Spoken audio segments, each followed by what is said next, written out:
Hey guys, what's going on? We are back. Welcome back to a brand new video. We are back, of course, with your preview between Leeds United and Sheffield United. We're back from an international break. Finally, club football is back, and we have a big game against Sheffield United. Coming back from international breaks aren't always the best for us in recent times, but hopefully we can just pick up that win because this is a massive game. I think this could be game of the season or a very crucial game in the season where we need a win because you're looking at the teams and you're looking at Sheffield United, who at the moment are not top of the league. I think they're second, but they did get a 2-point deduction at the start of the season. They would be top if they didn't have that points deduction. I think they've had a great start to the season as well. I don't think they've lost a game. No, they haven't, because Leeds United go in this game with 4 wins, 4 draws, and 1 loss. Sheffield United come into this game with 6 wins, 3 draws, and 0 losses. We're on 16 points. They're on 19 points. So a 3-point difference going into this game. And when you look at that, you're like, a win would be massive because then we go level on points with them. A loss would be massive, massive for them as they'll go 6 points ahead of us and could be top of the league by the end of the game week. By the end of this game week, recent history shows that it's a very even affair. The last 6 games we played against them, 2021 we beat them 2-1 at home. 2020 we beat them 1-0 away. 2019 we had a red card and lost 1-0 at home. 2018 we won 1-0 away. 2018 as well we lost 2-1 away, sorry. And then back in 2017, we lost 2-1 to Sheffield United. So the last 6 games, you look at it, Leeds United won the last 2 games. But then you look at before, then Sheffield United won 1, Leeds won 1, and then Sheffield United won 2 before that. So the gap of recent times show it's a very even affair. It shows it's even affair as well with the goals. Both teams scoring 6 goals in the last 6 matches. Going into some news that we heard out of the press conference first, let's go back to that. Dan Jens and Manor Solomon are back in contention for this week. So Dan Jens and Solomon may play this weekend. I don't think they'll start. I just don't think they'll start unless we need them, because I'm actually thinking about it. We might actually need them to start. So yeah, they've trained in the last week.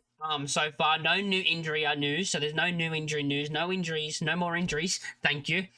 From those on international duty, Max Weber ahead of schedule in his rehab program. So Max Weber probably won't be back for a while, which isn't that bad for us because he wouldn't start for us.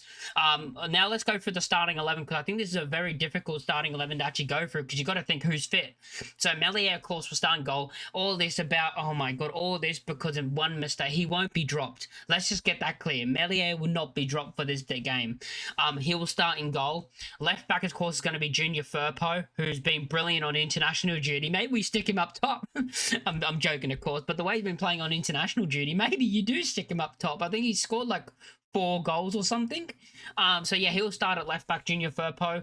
Rodon will start a centre back partnering Strauch. That won't change. The centre back partnership will not change. Bogle then will go to right back.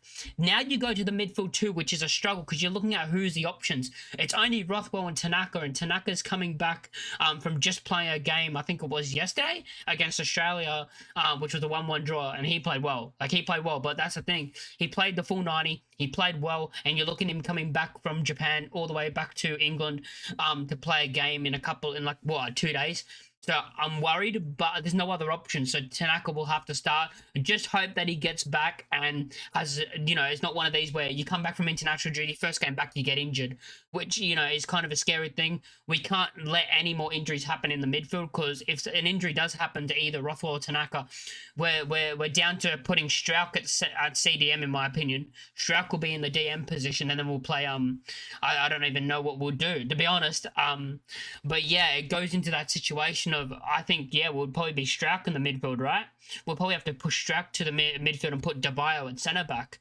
I think that's the only option if one of them gets injured, so we got to hope that none of them get injured. The front 4 now, going into this, Solomon and Dan Jones being back training for the past week, maybe one of them starts. I do think Nonto will start on a start because I think he's just been amazing this season. And recent games, he's been unbelievable. He's probably been our best player in the last 3 games or something. I think I gave him man of the match in like the last 2 out of 2 or 3 games, or 2 out of the last 3 or something like that. So he's going to start. Aronson will start in the 10. I think he's had a good season so far. He's played well. No one's going to compete for him anyway in that number 10 position. position. I do think Ramazani will start on the left, which means Solomon and DJ won't be starting. I think they'll come off the bench, in my opinion. I think they'll be the ones that come off the bench and make an impact, hopefully, especially Dan James off that bench. Woo! And up top, I think Pirro. I think you got to start Pirro. I think he's earned the starting spot.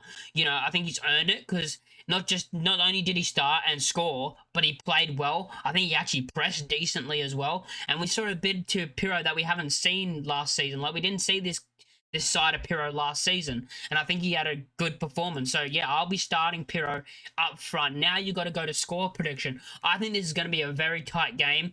I'm a bit nervous of players like O'Hare. I'm looking. I think O'Hare legit didn't. Not O'Hare, sorry. Hamer. Hamer was the one that didn't play the last game for Sheffield United. I'm pretty sure because he's like one yellow card away from being like having his 5th yellow card. We got a couple of players like that as well. I think Firpo's got 4.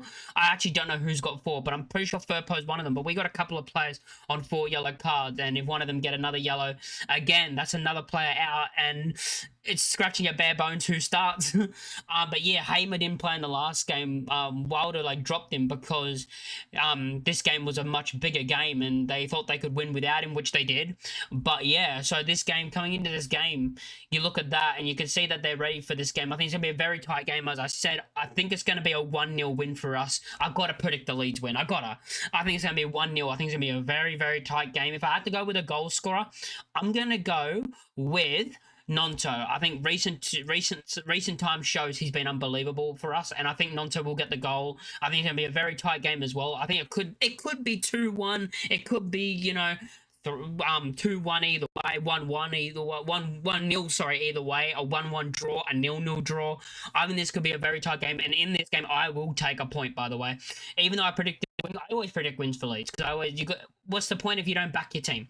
But I do think this game could end in a draw, which I will be happy with a point against Sheffield United. Just making sure they don't get 6 points clear of us, If you guys like the video, make sure to like, comment, and subscribe, and leave your score prediction down in the comment section down below, and I'll catch you all in the next one. Peace.